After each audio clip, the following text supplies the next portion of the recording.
श्रीमद् भागवतम स्कंद संख्या 3 अध्याय संख्या 10 और श्लोक संख्या 12 से है कि 13 से है? आई थिंक 13 to 16 डाउट पूछा था लास्ट टाइम मैंने अभय प्रिय माता जी ने। यस, तो हम 12वें श्लोक से आरंभ करते हैं। अलग अलग लोग जैसा मैं कहूँगा वैसा पढ़ेंगे, not one person for everything, everybody should get involve. 12वें श्लोक का अनुवाद पढ़िए कोई, somebody should come forward।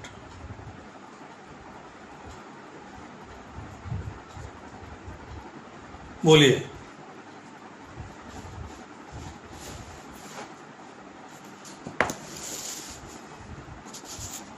ठीक है, मैं स्क्रीन शेयर करता हूँ। Any devotee would like to read out the अनुवाद। तो सौर गतियों से देवताओं का एक दिन तथा एक रात बनते हैं और दिन रात का यह संयोग मनुष्य के एक पूर्ण पंचांग वर्ष के तुल्य है। मनुष्य की आयु 100 वर्ष की है। आप कौन से अध्याय का पढ़ रहे हो? हमें 10वां अध्याय करना है आपको। अच्छा सॉरी, 10 का पढ़ना है।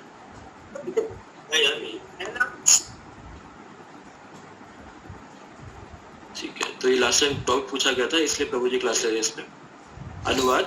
यह विराट जगत भौतिक शक्ति के रूप में अप्रकट तथा भगवान के निर्विशेष स्वरूप काल के द्वारा भगवान से विलग किया हुआ है। यह विष्णु की उसी भौतिक शक्ति के प्रभाव के अधीन भगवान की वस्तुगत अभिव्यक्ति के रूप में स्थित है।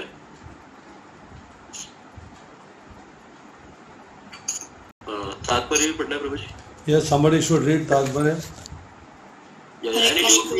हरे कृष्ण। यस माता जी बोलिए। जैसा कि व्यासदेव के समक्ष नारद पहले कह चुके हैं, इदम ही विश्व भगवान एवेतर, यह अव्यक्त जगत साक्षात भगवान है, किंतु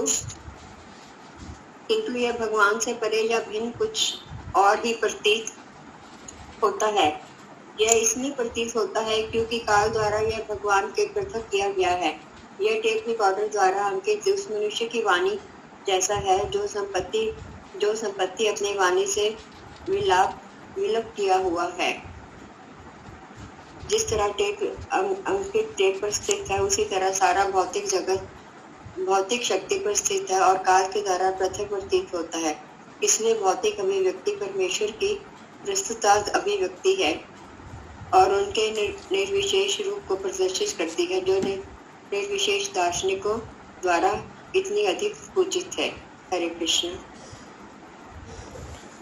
श्लोक संख्या 12 में आपको कुछ ऐसी बात है जो समझनी है, जो क्लियर ना हो। प्रभु जी क्लियर ही है, जैसे टेप रिकॉर्डर में आवाज रिकॉर्डेड चलती है बट वो जीवित साउंड नहीं है, उसी तरह की संज्ञा दी हुई है कि मटेरियल वर्ल्ड भी उसी तरह से है ना। भगवान ने अपने से अलग किया हुआ इसको काल की शक्ति के द्वारा, ऐसा लिखा है इसमें। इसीलिए प्राकृत सृष्टि की अभिव्यक्ति परमेश्वर श्री कृष्ण का पदार्थगत प्रकटीकरण है। मीन्स भगवान ने एक्सटर्नल एनर्जी को, भौतिक शक्ति को, भौतिक प्रकृति को अपने से अलग किया, मैनिफेस्ट किया, मतलब एज ए मटेरियल एलिमेंट्स का वो मैनिफेस्टेशन हो रहा है, तो भगवान से अलग है। ठीक है, इसको अभी लेके चलिए। जब मैं 11वें और 13वें श्लोक को इकट्ठा करूँगा तो आपको इसके जो है सारे आंसर्स मिल जाएंगे। अब हम 13वां श्लोक करते हैं। बोलिए। Any devotee would like to read out? अब नाम ले दीजिए ना किसी का, नेम somebody who's हरे कृष्णा प्रभु जी। हरे कृष्णा। यह विराट जगत जैसा अब है वैसा ही रहता है। यह भूतकाल में भी ऐसा ही था और भविष्य में भी इसी तरह रहेगा, जैसा कि भगवत गीता में कहा गया है। आप नहीं पढ़ेंगे, आप तात्पर्य को दूसरा पढ़ेगा। हरे कृष्ण प्रभु जी। जैसा कि भागवत गीता में कहा गया है, भूतगामिम कृत सर्ववंशम प्रकृते वर्षत भौतिक जगत के शाश्वत प्राकृत्य पालन तथा संहार के लिए क्रमबद्ध व्यवस्थित कार्यक्रम है। जिस तरह यह अभी उत्पन्न किया गया है और बाद में नष्ट कर दिया जाएगा, उसी तरह यह भूतकाल में था और कालक्रम में पुनः सृजित, पालित और विनष्ट होगा। अतः काल के क्रमबद्ध कार्यकलाप स्थायी और शाश्वत है और इन्हें मिथ्या नहीं कहा जा सकता। अभिव्यक्ति अस्थायी तथा आकस्मिक है, किंतु मिथ्या नहीं है, जैसा कि मायावादी दार्शनिक दावा करते हैं। हरे कृष्ण। चलिए अब 11वें से लेके 13वां श्लोक तक, 11वां श्लोक का मैं पढ़ देता हूँ अनुवाद। मैत्रेय ने कहा, शाश्वत काल अपरा प्रकृति के 3 गुणों के पारस्परिक क्रिया का आदि स्रोत है, बिगनिंग है, वो ओरिजिनल है। यह अपरिवर्तनीय तथा असीम है। ये प्राकृत सृष्टि में श्री भगवान की स्वकीय लीलाओं के निमित्त है। अब 11वें से लेके और ये 13वें श्लोक तक बताया गया है काल के बारे में, कैरेक्टरिस्टिक्स ऑफ टाइम। नंबर 1,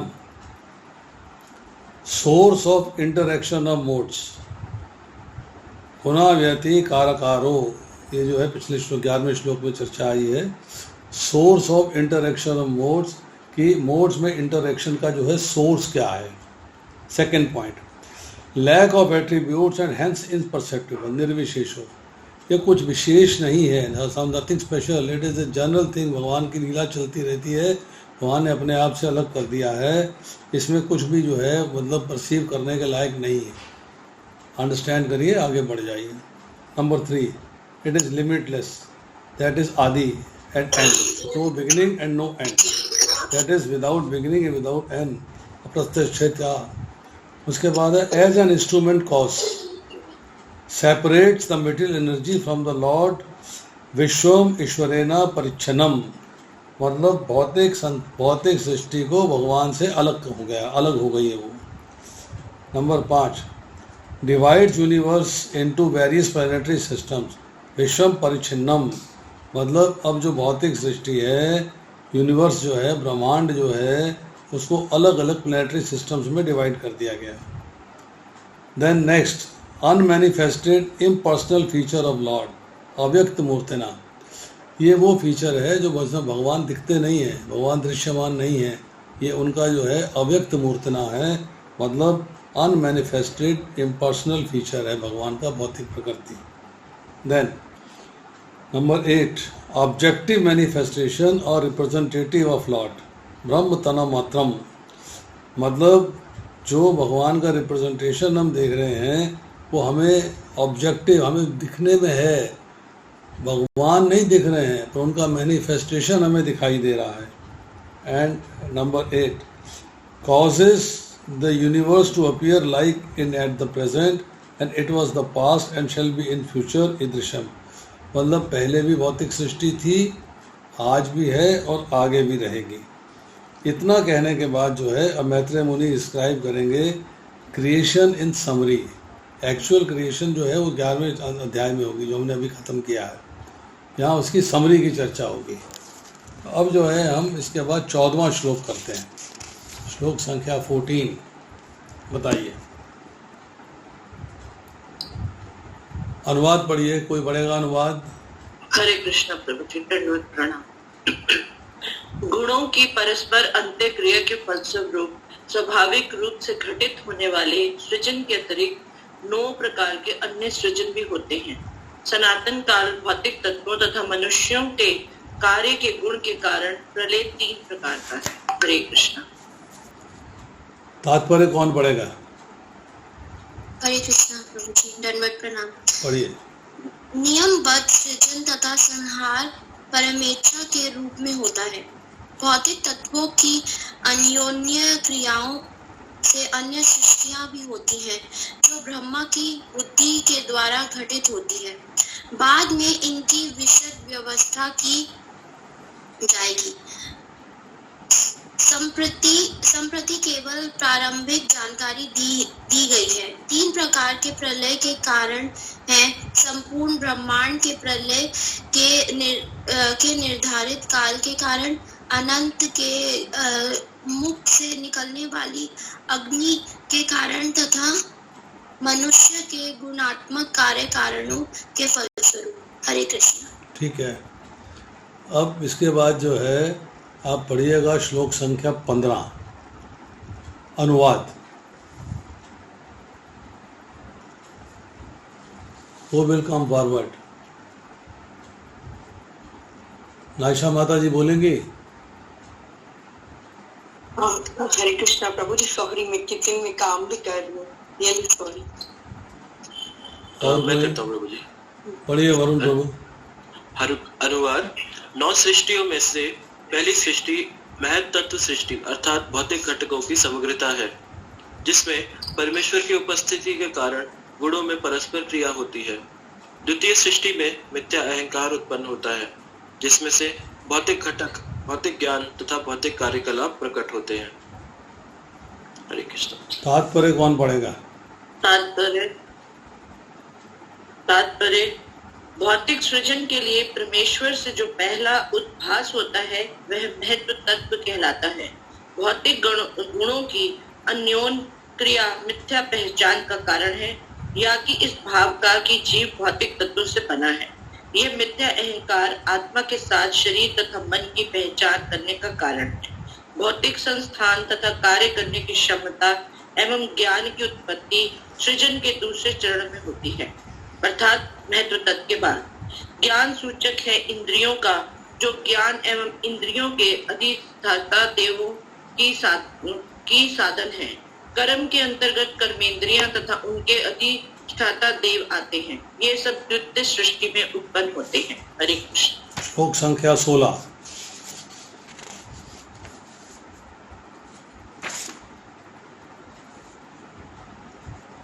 का अनुवाद कौन पढ़ेगा? हरे कृष्णा प्रभु जी। बोलिए। इंद्रिय विषयों का सृजन तृतीय सृष्टि में होता है और इनसे तत्व उत्पन्न होते हैं। चौथी सृष्टि है ज्ञान तथा कर्म क्षमता क्रिया शक्ति का सृजन। हरे कृष्ण। ठीक है, अब जो है आप 17वें श्लोक का सिर्फ अनुवाद पढ़िएगा, then I'll clarify you everything. अनुवाद पढ़िए श्लोक संख्या 17 का।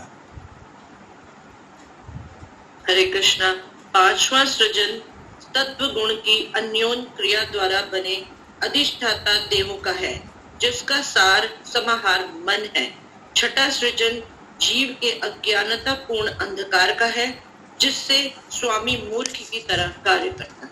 हरे कृष्ण। अब पढ़िएगा श्लोक संख्या 19, उसका अनुवाद।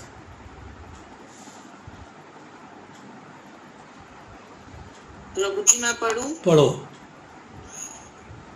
7वीं सृष्टि अचर प्राणियों की है, जो 6 प्रकार के हैं।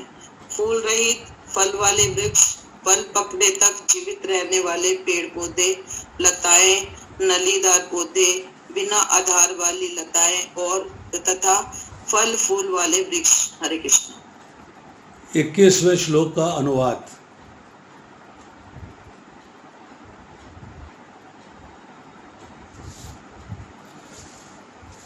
कौन पढ़ेगा? हरे कृष्णा प्रभु जी। यस, बोलिए माता जी। वेदों में सॉरी गो अहेड। आप पढ़िए माता जी, कोई बात नहीं, पढ़िए। अरे वेदों में निमंत्रण पशुओं के लक्षणों का वर्णन इस प्रकार हुआ है। अथेतरेक्षा पशुनः अश्ना पिपासे एवा विज्ञानम न विज्ञात वदन्ति न विज्ञात पश्यन्ति न विदुः स्वस्तनम न लोका विदि यदा भूरितंशो बहुरुषः ध्रानेन जानन्ति हृदयं प्रति स्वप्रियं वस्तवेव विदन्ति भोजन शायनार्थं गृह्णन्ति। निमंत्रण पशुओं को केवल अपनी भूख तथा प्यास का ज्ञान होता है। उन्होंने ना तो कोई ज्ञान अर्जित किया होता है ना दृष्टि।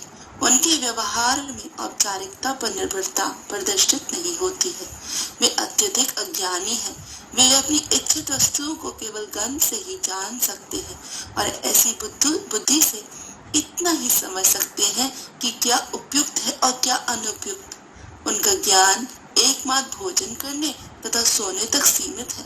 इसलिए सर्वाधिक खूंखार निमंत्रण पशु यथा बाघ तक को नियमित रूप से भोजन तथा सोने के लिए आवास का स्थान देकर पाला जा सकता है। एकमात्र सर्प ऐसे हैं जिन्हें इस तरह से नहीं पाला जा सकता। हरे कृष्ण। माता जी, अनुवाद पढ़ना था, तात्पर्य नहीं। अनुवाद मैं पढ़ के सुनाता हूँ। सॉरी प्रभु जी। 8वीं सृष्टि जीवों की निम्नतर योनियों की है, विभिन्न प्रकार के हैं, उनकी संख्या 28 है। वे अत्यंत मूर्ख तथा अज्ञ हैं, अपने अभिष्ट की सुगंध ग्रहण द्वारा जानते हैं, किंतु वे अपने हृदय में किसी वस्तु का स्मरण करने में असमर्थ हैं। अब केवल अनुवाद पढ़ना है 26वें श्लोक का, श्लोक संख्या 26। हरे कृष्णा प्रभु जी। बोलिए। मनुष्यों का सृजन कर्मानुसार 9वां है। यही केवल एक ही योनि जाति ऐसी है जो अपना आहार उदर में संचित करते हैं। मानव जाति में रजोगुण की प्रधानता होती है। मनुष्य गण दुखी जीवन में भी सदैव व्यस्त रहते हैं, किंतु वे अपने आप को सभी प्रकार से सुखी समझते हैं। हरे कृष्ण। अब आप जो है थोड़ा सा मैं एनालाइज कर देता हूँ, मैंने क्यों पढ़ाया इतने मैंने आपको श्लोक क्यों पढ़वाए। देखिए, 9 प्रकार की सृष्टियों की चर्चा हुई है।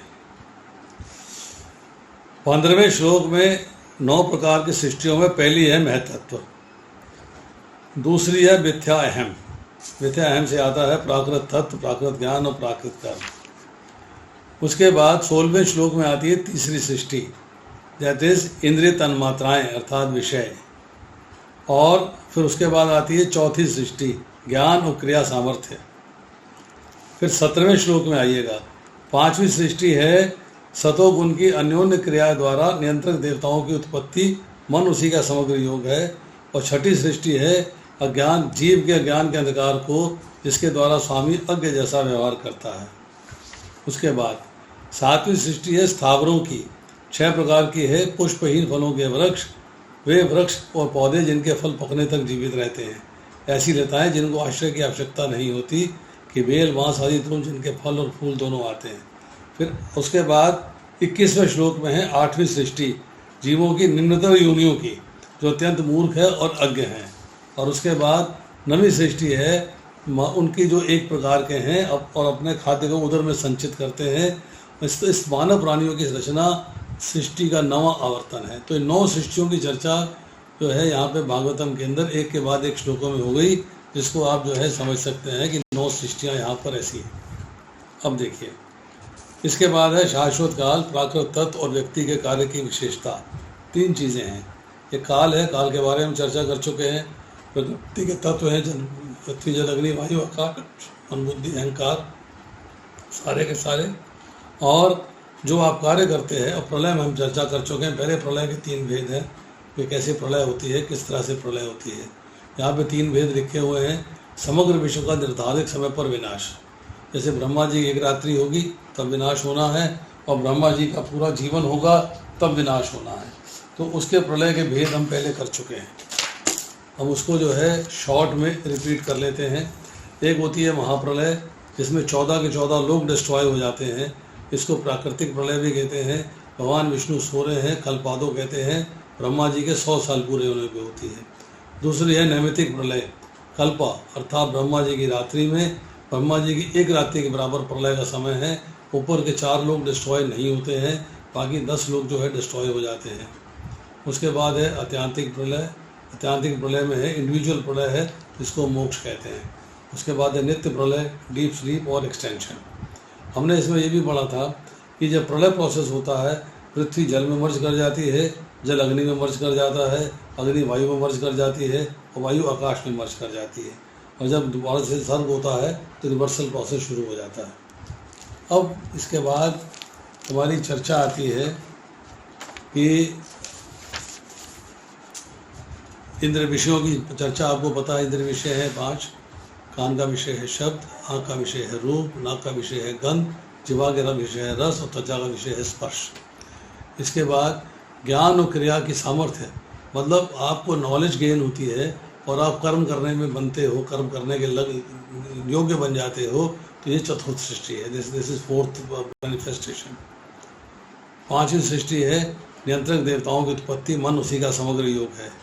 तो इन सृष्टियों को आपने पढ़ लिया। मैं इसको थोड़ा सा अब इसको अलग लेवल पे एक्सप्लेन करता हूँ। देखिए, आज थोड़ी सी चर्चा महत्त्व पे करेंगे। इसके अंदर एक बात समझने वाली है कि टाइप्स ऑफ डिस्ट्रक्शन की बात आई है। जो तीन टाइप्स ऑफ डिस्ट्रक्शन बोली है। एक है काल, दूसरा है द्रव्य, तीसरे है गुण। काल के मतलब है ड्यू टू इटर्नल टाइम, समय आने पे जो है, जब ब्रह्मा जी की रात्रि है, ब्रह्मा जी का जीवन समाप्त हुआ तो इटर्नल टाइम पे प्रलय आ गया। डेवास्टेशन ऑफ ऑल यूनिवर्सेस और only 10 universes and end of Brahma's life, ये इन्होंने बता दिया काल के बारे में। उसके बाद बताया द्रव्य के बारे में। Due to material elements, destruction होता है कि मटेरियल एलिमेंट सारे समाप्त हो जाते हैं। By the fire of Sankarshana and other factors, भगवान संकर्षण के मुख से जो है अग्नि प्रज्वलित होती है, उससे जो है डिवेस्टेशन हो जाता है। And this is at of end of Brahma's day, ये ब्रह्मा के दिन की रात होता है, जबकि 4 लोग जो है अपना बच जाते हैं, 10 लोग समाप्त हो जाते हैं। उसके बाद है गुण, due to one's own actions and consumption of one's own body, जैसे कि आप डीप स्लीप में चले जाते हो, वो भी अपना जो है प्रलय कहलाती है। आपका जीवन समाप्त हो जाता है, मोक्ष की प्राप्ति हो जाती है, वो भी प्रलय कहलाती है। अब आती है इसके बाद कि जो प्राकट्य होता है, जो हम चर्चा करते हैं प्राकट्य की, उसके बारे में थोड़ी सी चर्चा कर लेते हैं। तो हमारे पास आधा घंटा है, तो we will discuss a few things कि प्राकट्य कैसे होता है, मतलब किस तरीके से हम लोग है प्रेजेंट करते हैं। तो भगवद गीता में उसका लेख मिलता है 13वें अध्याय के 6 और 7वें श्लोक के अंदर। एक होती है प्रकृति और एक होती है विकृति। प्रकृति क्या है? प्रकृति means cause of next element, जो अगला एलिमेंट आने वाला है उसका कॉज है, कॉज ऑफ समथिंग। प्रकृति मीन्स किसी का कारण है, वो कॉज ऑफ समथिंग, किसी का कारण है। विकृति, विकृति कहते हैं विकार। विकार means it is origin of something, means something else is getting produced from this। तो किसी के विकृति होने से बनना। तो यहाँ जो है इसका 6 और 7वें श्लोक के ट्रांसलेशन में जो है भगवान लिखते हैं, पंच महाभूत अहंकार बुद्धि अव्यक्त 3 गुणों की प्रकट अवस्था, 10 इंद्रियां मन, 5 इंद्रिय विषय, इच्छा द्वेष सुख दुख संघात, जीवन के लक्षण तथा धैर्य, इन सबों को संक्षेप में कार्य का क्षेत्र और इनकी अंतःक्रियाएं विकार कही जाती हैं। अभी हम इन्हीं विकारों की चर्चा करेंगे और प्रकृति की चर्चा करेंगे। 2 मिनट की चर्चा है। सबसे पहले है अव्यक्त प्रकृति, unmanifested material nature, that is मूल प्रकृति, जिसे प्रधान भी कहते हैं। उस प्रधान से प्रकट होता है महतत्व। मतलब अब जो है महतत्व जो है वो अहंकार का कारण है और मूल प्रकृति की विकृति है, उससे मतलब उससे डेवलप हुआ है। तो इसको विकृति प्रकृति की चर्चा ना करके कंफ्यूज हो जाएंगे आप। मैं सिर्फ यही बताता हूँ कि महतत्व से प्राकट्य होता है अहंकार का, अहंकार से प्रकट होता है पंच महाभूत रजोगुण में, उससे प्रकट होती है 10 इंद्रियां और 5 विषय, मतलब 15 चीज़ें प्रकट होती हैं। अब अगर देखा जाए तो प्रकृति एक थी, मूल प्रकृति। प्रकृति और विकृति में 7 चीज़ें आती हैं और विकृति में 16 चीज़ें आती हैं। मीन्स 16 चीज़ों में है 10 इंद्रियां, 5 विषय, 1 मन। प्रकृति और विकृति में आती है 7, बुद्धि, महत्व, अहंकार और पंच महाभूत। तो इस तरह एक से दूसरा प्रकट हो रहा है, दूसरे से तीसरा प्रकट हो रहा है, तीसरे से चौथा प्रकट हो रहा है। तो सबसे पहले जो है, दोबारा से रिपीट करते हैं, अव्यक्त प्रकृति जो है उससे आती है महतत्व और महतत्व से प्रकट होता है अहंकार, अहंकार से प्रकट होते हैं पंच महाभूत, पंच महाभूत से आती है 10 इंद्रियां और 5 विषय। बस इतना समझ लीजिएगा। अब हम चर्चा करते हैं महतत्व के बारे में। महतत्व is a very vast subject, it's not easy.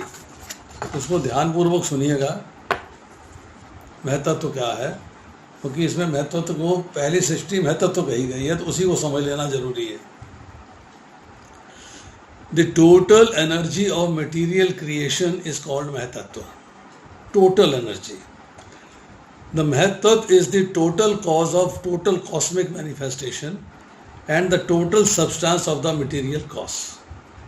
महतत्व से ही सारी भौतिक सृष्टियाँ प्रकट हो रही हैं. भौतिक सृष्टि का ओरिजिन जो है वो महतत्व है, और ओरिजिन असली ओरिजिन भगवान है, पर भगवान के बाद जो है महतत्व है.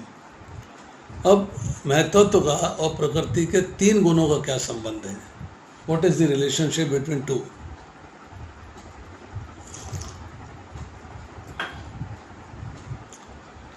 महतत्व के अंदर 3 मटेरियल मूड्स हैं, सतोगुण, रजोगुण एंड तमोगुण.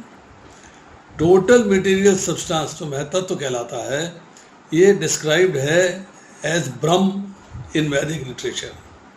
तस्मात् एतद् ब्रह्म नाम रूपम अन्नम च जायते, मुंडक उपनिषद 1.1.19. मटीरियल एग्जिस्टेंस क्या है? मटीरियल एग्जिस्टेंस का मतलब है 3 गुण, सतोगुण, रजोगुण और तमोगुण. अब जब ये महतत्व जो है, इसमें 3 गुणों का विक्षेप होता है, हलचल होती है, टर्बुलेंस होती है, दिस इज एजिटेटेड बाय 3 गुणास. जब इन 3 गुणों में इंटरेक्शन होता है, तब ये महतत्व जो है 24 एलिमेंट्स में कन्वर्ट हो जाता है, चेंज आ जाता है. उससे 24 एलिमेंट्स प्रकट हो जाते हैं. चतुर्विंशति तत्वा, originally 1, but agitated by the 3 गुणास दे बिकम 24 एलिमेंट्स बन जाते हैं. Shrimad Bhagavatam 3rd canto 26 chapter, श्लोक संख्या 11 से लेकर 14 तक. अब इस महतत्व से जो 24 एलिमेंट्स प्रकट हुए हैं वो क्या हैं? 11 हैं सेंसेस इंक्लूडिंग माइंड, मन, ज्ञान की इंद्रियां 5 और कर्म की इंद्रियां 5. 5 मटीरियल एलिमेंट्स, पृथ्वी, जल, अग्नि, वायु, आकाश. उसके बाद मन, बुद्धि, अहंकार. अब आती है महतत्व की लोकेशन क्या है, महतत्व है कहाँ, वेयर डज इट एग्जिस्ट. तो महतत्व is a lump of matter, भौतिक प्रकृति का एक लंप है, मतलब एक संकुचित चीज़ है. ये महतत्व इज अबव द यूनिवर्स, इस यूनिवर्स से ऊपर है, अबव द स्काई. अब जो हमने लेयर्स पिछले 11वें अध्याय में हमने पढ़ी है लेयर्स, उनकी चर्चा आ रही है यहाँ पे. Above the sky there are 7 layers. स्काई के ऊपर 7 आवरण हैं, 7 लेयर्स हैं. Each layer is 10 times more than the other layer. पहली लेयर से दूसरी लेयर 10 गुना है, तीसरी लेयर 10 गुना है, चौथी लेयर 10 गुना है. Total material elements they are stock there. सारे मटेरियल एलिमेंट्स जो है वहाँ पर एकत्रित हैं, वहाँ पे स्टॉक किए हुए हैं. And then these varieties take place. And above that महतत्व there is a spiritual world. महतत्व से ऊपर जो है आध्यात्मिक संसार है. परस तस्मात् तु भवा अन्यहा, Bhagavad Gita 8.20. Another material nature, this is called Brahmaloka. There are also spiritual planets above this तत्व. उसके ऊपर हर देवता का, मतलब हर भगवान के एक्सपेंशन का अपना प्लैनेट है. अब श्रीमद् भागवतम 5.5.35 में मेंशन्ड है कि महतत्व is resting at the dust of the lotus feet of महापदम. भगवान के चरणों की धूल के बराबर है, उसके चरणों में रहता है. This material world within the महतत्व कंपास. महतत्व इज फुल ऑफ वाटर. महतत्व पानी से भरा हुआ है. This is called causal ocean, ए कार्नव सागर.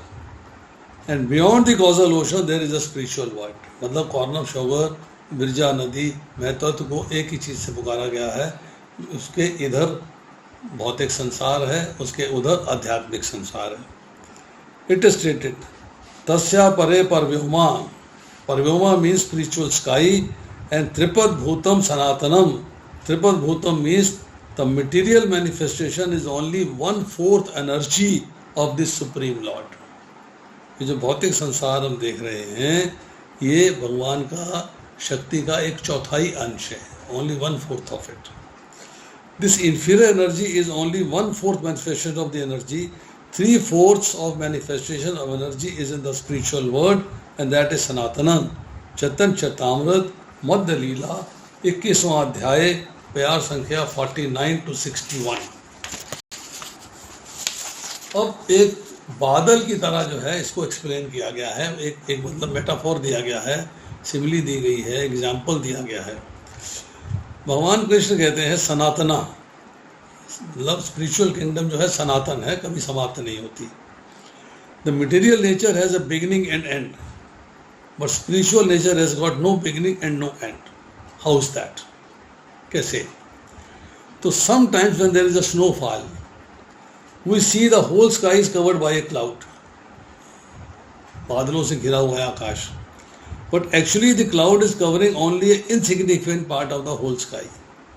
पूरा स्काई नहीं भरी हुई, हमें दिख रही है, हमें जितना हिस्सा दिखाई दे रहा है हमारी आंखों को विजिबल है उतने में हमें जो है क्लाउड दिखाई दे रहा है, पर सारी स्काई जो है क्लाउड से भरी हुई नहीं है, because we are very minute, हम बहुत छोटे हैं। However, when a cloud covers a few hundred miles of the sky, to us the sky looks completely covered. हमें लगता है पूरे तरीके से कवर की हुई है, पर है नहीं।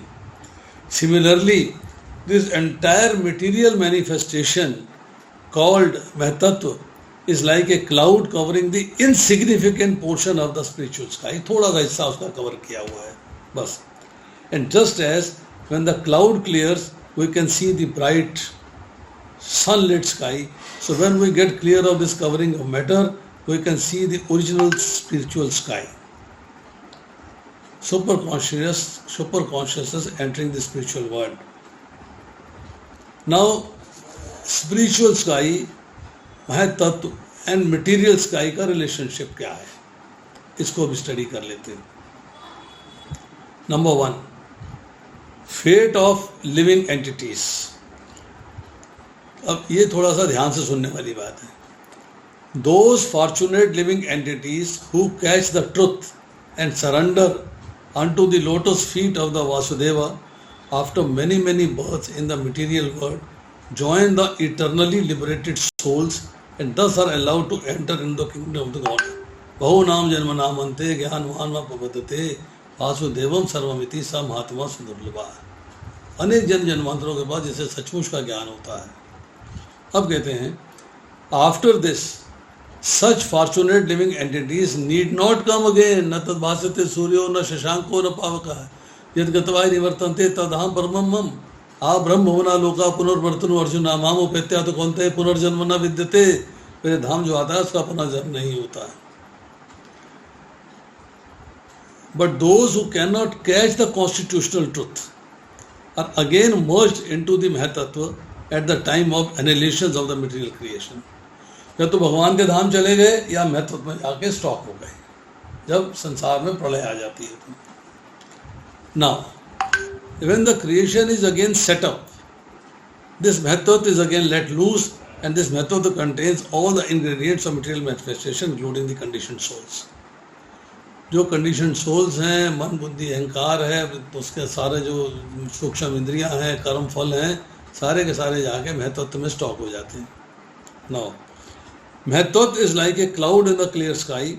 इन the spiritual sky the influence of Brahma is spread all around and whole system is dazzling in spiritual light. Sunlight नहीं है, spiritual light. This महत्व is assembled in some corner of the vast unlimited spiritual sky and the part of which is covered by the महत्व is called material sky. उसका एक छोटा सा अंश है, ये एक कोने में पड़ा हुआ है बस। The real sky is the spiritual sky, Parvyoma. When the Parvyoma partially is clouded with महतत्व, this is called material world. महतत्व जो है उसको जो है फिर material world की संज्ञा दी गई है, it is called as material world. This is the portion of material world. Material world is also existing in the spiritual world, but it is covered with the fragmental segment. This part of the spiritual sky is called महतत्व and is only an insignificant portion of the whole spiritual sky. And within this महत्व there are innumerable universes, जो विरजा नदी कहते हैं, जिसे कारनाब सागर कहते हैं। Shrimad Bhagavatam 1.3.1-3 lecture है प्रभुपाद का सैन फ्रांसिस्को में मार्च 28, 1968। अब आती है आगे चर्चा। नेक्स्ट बड़ी अच्छी चर्चा आ रही है। क्रिएशन, मेंटेनेंस एंड एनहेरिटेंस एंड महत्व का रिलेशनशिप क्या है। ये हमने अभी किया है प्रलय के बारे में। There are two types of dissolution of the material manifested cosmos. At the end of every 4, 320, 000, 000 solar years, when Brahma, the Lord of one particular universe, goes to sleep. This is one annihilation. जैसे हम कहें नैमित्तिक प्रलय। At the end of Brahma's life, ये time आप calculate कर लीजिएगा, 8640 000 000 into 30 into 12 into 100 solar years. There is a complete annihilation. All 14 lokas are destroyed.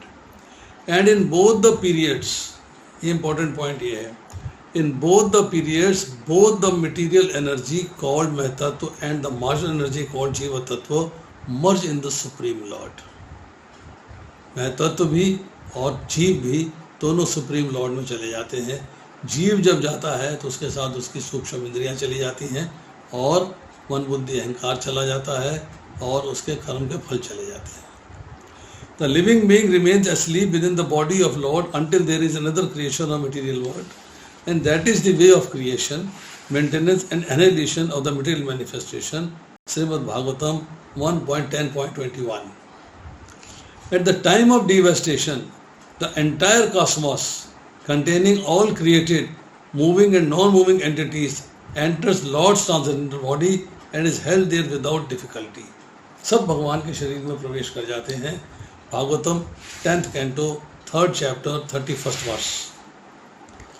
At the end of millennium, जब कल्प समाप्त होता है, when the personality of Godhead Narayana lay down within the water of devastation, सागर में late जाते हैं जल के अंदर, then Brahma began to enter into him along with all creative elements.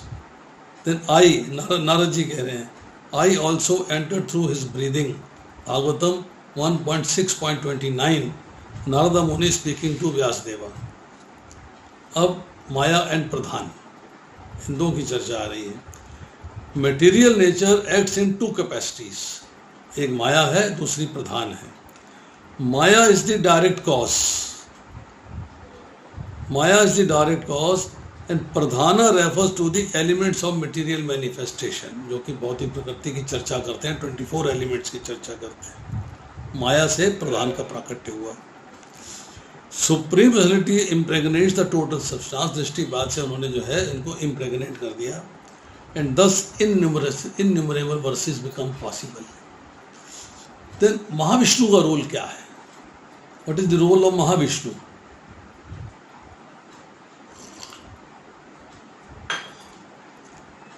Mahavishnu is first purusha अवतार।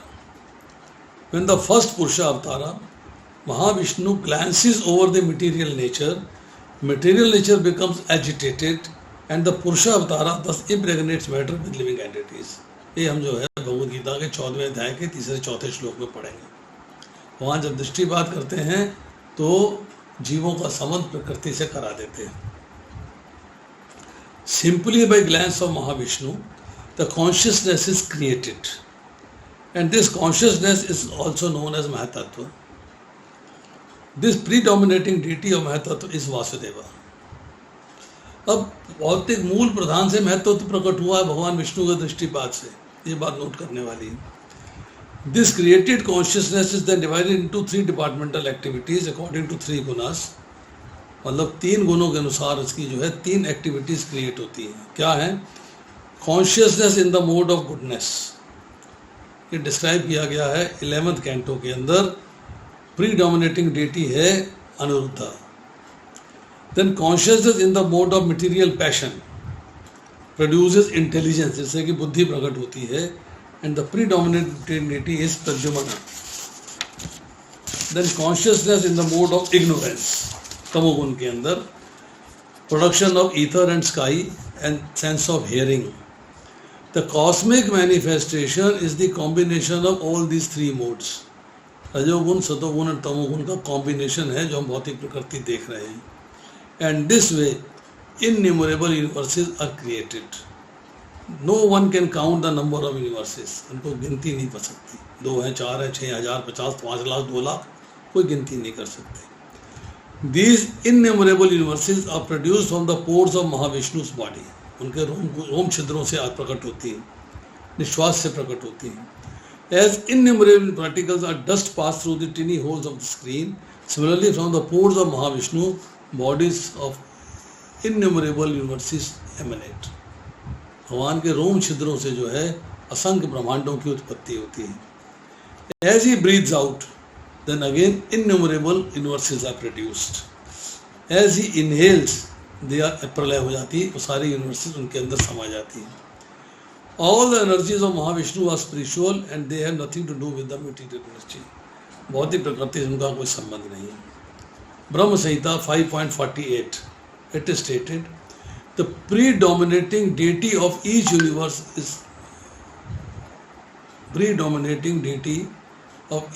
Brahma lives only during one breath of Mahavishnu. Brahma ji के 100 वर्ष जीवन जो है महाविष्णु के एक सांस के बराबर है. Thus Mahavishnu is the original super soul of all universes, master of all universes as well. Brahma ji का पूरा जीवन अब भगवान का एक सांस, इतना अब मैनिफेस्टेशन देख लीजिए आप कितना चेंज है. अब गर्भोदकशाही विष्णु का रोल क्या है? दिस इज सेकंड विष्णु, द्वितीय पुरुषावतार, second Vishnu incarnation. Garbhodakashayi Vishnu enters each and every universe, spreads water from his body and lies down in that water. Garbhodaka सागर में लेटे हुए. उनके नेवल, उनकी नाभि से stem of lotus flower glows and from lotus flower the first creature Brahma is born. सबसे ऊपर बैठे हुए हैं. Within the stem of lotus flower are 14 division of planetary system, जो हमने चर्चा करी है 14 के 14 लोगों की. अब within each universe lord is present as Garbhodakashayi Vishnu. प्रत्येक ब्रह्मांड में भगवान उपस्थित हैं गर्भोदकशाही विष्णु के रूप में. He maintains each universe and tends to its needs. जो यूनिवर्स में डिमांड्स होती हैं भगवान उसको पूरा करते हैं. Although he is within each material universe, the influence of material energy can not touch him. भौतिक संसार में हैं परंतु भौतिक संसार में छू नहीं पाता. When it is required, this very same Vishnu takes the form of Lord Shiva and annihilates the cosmic creation. These three secondary incarnations, Brahma, Vishnu and Shiva, are predominating deities of three modes of material nature. Brahma ji passion के, Vishnu goodness का और शिव जी जो है तमोगुण के deities हैं. The master of the universe, however, is गर्भोदकशाही Vishnu, who is worshipped as Hiranyagarbha, super soul, और उनको हिरण्यगर्भ के रूप में पुकारा जाता है. The Vedic hymns describe him as having thousands of heads. Although he is within material nature, he is not touched by it. Then last है role of Kshirodakshaya Vishnu. The third incarnation, Purusha Avatara, is also an incarnation of the mode of goodness. He is also super soul of all living entities, and he resides in the ocean of milk within the universe. Thus Chaitanya Mahaprabhu described Purusha Avataras, teachings of Lord Chaitanya, the Avataras. उसको पढ़िएगा पता लग जाएगा. Then last of all, how the material elements develop from Mahatattva. सिरदार स्वामी लिखते हैं, fractional portion of Mahatattva is also called false ego. जो हमने अहंकार की चर्चा करी, मैंने आपको पहले पढ़ के सुना दिया. Portion of ego is vibration of sound, and portion of sound is atmospheric air. Portion of airy atmosphere is turned into forms, and forms constitute the power of electricity or heat. Heat produces smell of aroma of the earth, thus aroma produces the gross earth. On all these combined together constitute the cosmic manifestation. The extent of cosmic manifestation is calculated in diametrically both ways 4 million miles. 4 billion miles. Now, coverings of the universe begin. First stratum of covering is calculated to extend 80 million miles, and subsequent coverings of the universe are respectively fire, effulgence, air and ether, one after the other, each extending 10 times further than the previous one. The fearless devotee of the Lord penetrates each one of them and ultimately reaches the absolute atmosphere where everything is one and same spiritual entity. भगवान के धाम पहुंच जाता सब coverings को पार करके. Then the devotee enters one of the Vaikuntha planets, where he assumes exactly the same form as Lord and engages in the living transcendental service of the Lord. This is the highest perfection of devotional life. Beyond this, there is nothing to be desired or achieved by a perfect yogi. Srimad Bhagavatam, Canto 2, Chapter 2, Text 28. Now Bhagavatam canto 1 chapter 10 text 21. Details of complete annihilation of the entire universe, Pralay and Mahapralay. Son of Kunti, at the end of millennium, all material manifestations enter into my nature, and at the beginning of the millennium, by my potency, I create them. Bhagavad Gita 9.7. The creation, maintenance and annihilation of this material cosmic manifestations are completely dependent on the supreme will of the Supreme Lord. सब उनकी इच्छा पर निर्भर करता है, हमारे आपके कहने से कुछ नहीं होता, उनकी इच्छा पर निर्भर करता है। दो तरह की बात हुई, एक महाप्रलय, एक नैमित्तिक प्रलय। तो इन्हीं दोनों की चर्चा यहाँ हो गई है। The two types of dissolution material manifested cosmos at the end of every 432,000,000 solar years, when Brahma, the Lord of one particular universe, goes to sleep, there is one annihilation. This is called Pralay after each one day of Brahma. At the end of Brahma's life, which takes place at the Brahma 100 years of age, calculation is 8640,000,000 into 30 into 12 into 100 solar years. There is a complete annihilation. All 14 lokas are destroyed. This means that energy manifested by the Supreme Lord is again wound up in himself. Then again, when there is a need to manifest the cosmic manifest, then this is called Bahusyam. His will, by his will, he produces it again. I am one, I shall become many. This is the Vedic aphorism, Chandogya Upanishad 6.2.3. He expends himself in this material energy and whole cosmic manifestation begins. प्रलय हुई, अब सर्ग आ रहा है. And the both periods, both the material energy called Mahatattva and the marginal energy, that Jiva Tattva, merge into the person of Supreme Lord. उनके अंदर समा जाते हैं. Living beings remain asleep within the body of the Lord until there is another creation of the material world, and that is the way of the creation, maintenance and annihilation of the material manifestation, Sarga creation after Pralay and Mahasarga creation after Mahapralay. The material creation is affected by interaction of three modes of material nature set in action by the Lord. Therefore, it is said that the Lord existed before the modes of material nature was set in motion. भगवान पहले से उपस्थित थे, बाद में जो तीन modes हैं वो एक्शन में आए, उनकी एक्टिविटी हुई.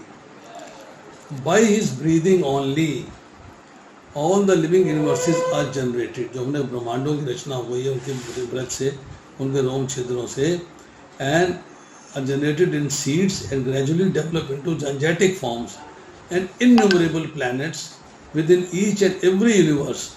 The seeds of universes develop into gigantic forms in the way seeds of banyan tree develop into numberless banyan trees. इतना gigantic manifestation है भौतिक प्रकृति का, आप सोच नहीं सकते. तो इसके बाद 10 गोविंदा और Lord Krishna is the cause of Mahavishnu also.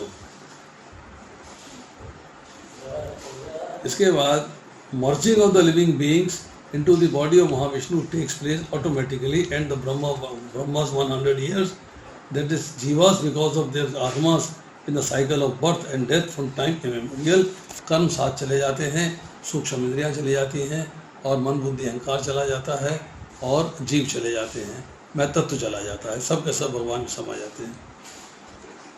But that doesn't mean that individual living beings lose their identity. उनकी identity survive करती है.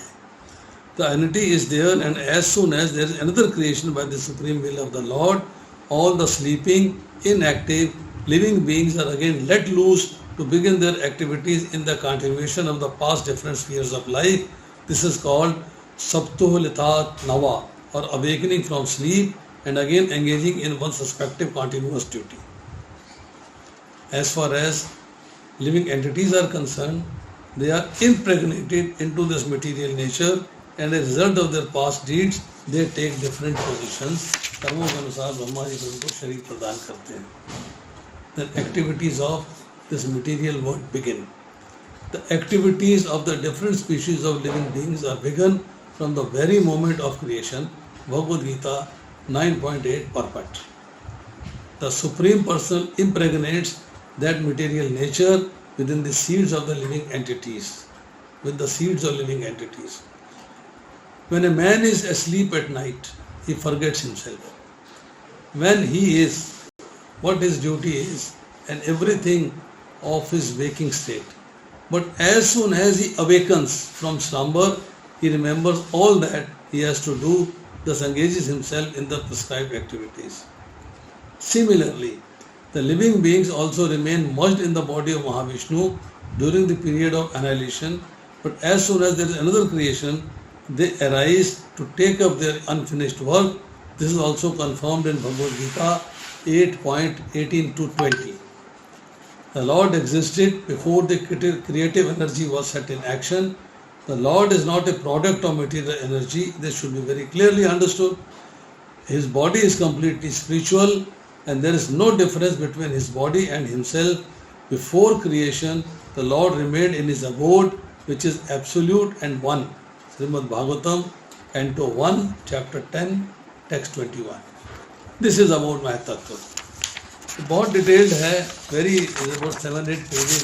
It's a very big description of this, but one must understand it very clearly.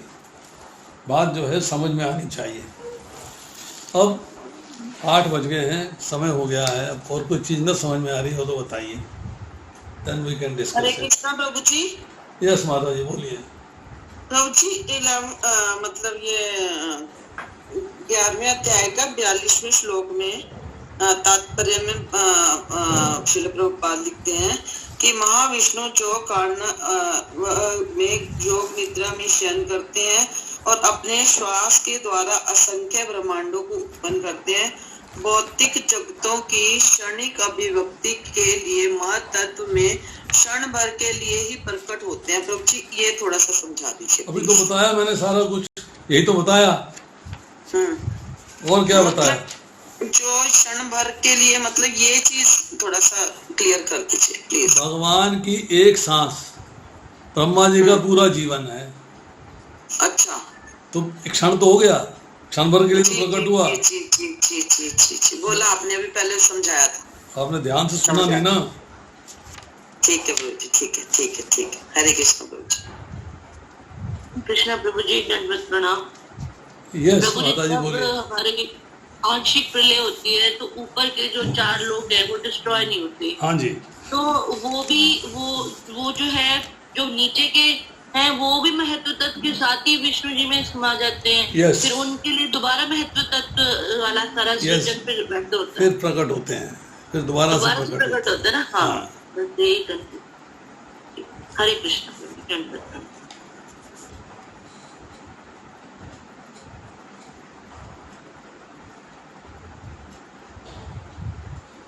हरे कृष्णा. किसी अन्य भक्त को सहिष्णु यदुरानी देवी दासी. हाँ प्रभु जी. हरे कृष्णा. मैं सीमित नहीं जाऊँ, मुझे दीक्षा मिल गई है. मेरा नाम बहुत बहुत बधाई हो. हाँ प्रभु जी, परसों ही मिली है जो भी लास्ट. आपका नाम हो गया सहिष्णु. हाँ जी. तो आप बहुत सह सकती हैं आप. बहुत सहने की शक्ति है आप. सोच का मिला नाम भी, भगवान जी ने दिया है जो भी. हरे कृष्ण. और बताइए माता जी.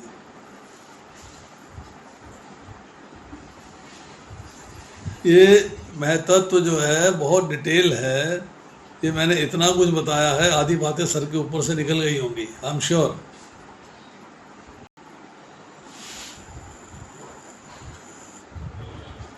तो मैं इसमें एक काम करेंगे, इसमें अलग अलग टॉपिक्स हैं. देखिए, mahattattva and 3 modes of material nature, location of mahattattva, spiritual sky mahattattva and material sky, creation, maintenance, annihilation of mahattattva and mahattattva, इनका रोल क्या है, role of Mahavishnu, role of Garbhodakashayi Vishnu, role of Kshirodakashayi Vishnu, how material elements develop from mahattattva, और इसके बाद जो है लास्ट में है आपका एनिलेशंस और सर्ग एंड प्रलय. तो अगर आपको लगता है कि इसको समझना थोड़ा मुश्किल था या समझ में नहीं आया है, तो हम ये कर सकते हैं कि आगे से जब भी हम क्लास करें तो इसमें एक टॉपिक जो एक पेज का है उसको 5-7 मिनट के लिए रीडिस्कस कर लें। तो इससे 7-8 लेक्चर्स में महत्व जो है फिर से कंप्लीट डिस्कशन हो जाएगी। और जब आप 26वें अध्याय में आओगे, महत्व तो उसमें बहुत डिटेल में दिया हुआ है, तब तो आपको समझने में ऐसी आसानी आ जाएगी। 3rd कैंटो में 26 चैप्टर में जाएंगे तो समझने में आसानी आ जाएगी। Suggestion is mine, application is yours. Prabhu ji क्या सजेशन है? आपकी वॉइस कट हो गई थी बीच में। मेरा सजेशन ये है कि हमने जो महत्व किया है, it is a very important topic, और हमने आधा घंटा लगाया इसको करने में। मेरे सामने घड़ी है, मैंने 7:30 स्टार्ट किया था, 8 बजे ख़त्म किया है। हम इस आधे घंटे के टॉपिक में 6-7 टॉपिक्स हैं इसके अंदर, जो मैंने अभी पढ़ के सुनाए आपको। 6-7 टॉपिक्स हैं, जैसे कि महत्व and 3 modes of material nature, location of महत्व, स्पिरिचुअल स्काई एंड महत्व एंड मटेरियल स्काई, उसके बाद क्रिएशन, मेंटेनेंस एंड एनिहिलेशन। तो इस तरह के जो टॉपिक्स जो हैं, हम इसके बाद जब लेक्चर्स आएंगे उसमें 5 मिनट के लिए एक टॉपिक कर लेंगे, महत्व तो रिवाइज हो जाएगा। तो 7-8 लेक्चर्स में महत्व का रिवीजन हो जाएगा सारा। कुछ और भी चर्चा करना चाहेंगे तो हो जाएगी, apart from the lecture what we are reading, what we are doing. जो रीडिंग हम कर रहे हैं उसमें टाइम हमारे पास बच जाता है, 5-7-10 मिनट बच जाते हैं कई बार। हम जो है महत्व की चर्चा 5 मिनट के लिए एक पर्टिकुलर टॉपिक लेके, what is the role of Garbhodakashayi Vishnu, इस पे चर्चा कर लिया। मंडे को, ट्यूसडे कर ली रोल ऑफ महाविष्णु, इस तरह करके थोड़ी बहुत चर्चा हो जाएगी। तो आपको महत्व जो है बिल्कुल क्लियर हो जाएगा, बात समझ में आ जाएगी। बाकी this is my suggestion, application is yours. जी प्रभु जी, नो वरीज, बहुत अच्छा है आपका। इससे हमारा क्लास का शेड्यूल भी वही रहेगा जो हम डिसाइड करते हैं। शेड्यूल चेंज नहीं होगा, शेड्यूल आपका चेंज नहीं होगा।